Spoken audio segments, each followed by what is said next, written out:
atin namang good news, Sky Plaza at Maranum Falls sa bayan ng Natividad, dinagsa noong Undas break. Ating good news, ikwento mo, Idol Ruru Hugotero.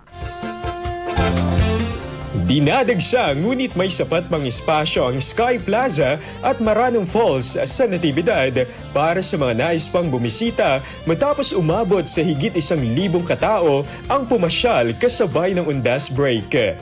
Ayon sa Natividad Ecotourism Office, umabot sa 1,500 katao ang bumisita at nagparehistro sa 2 puok pasyalan nitong nakaraang linggo.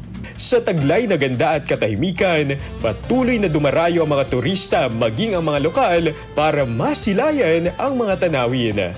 Matatagpuan sa taas na 1,108 metro sa ibabaw ng dagat ang Sky Plaza na tanyag sa 40-feet statue of Christ the Redeemer, 30-foot Holy Cross at grotto ng Birheng Maria na dinarayo ng mga deboto at nature lovers. Samantala, tampok naman sa Barangay Bachelor is ang Maranum Falls na kilala sa malamig na tubig at lunti ang paligid.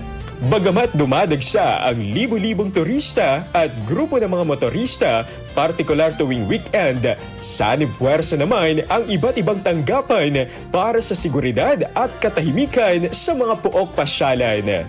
Sa mga nais bumisita, bukas araw-araw ang Tourism Office ng Natividad upang tumanggap at mag-assist sa mga turista na nagnanais tuklasin ang mga likas na yaman ng bayan.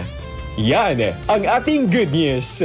Ako si Idol Ruru Hugotero, Tatag IFM.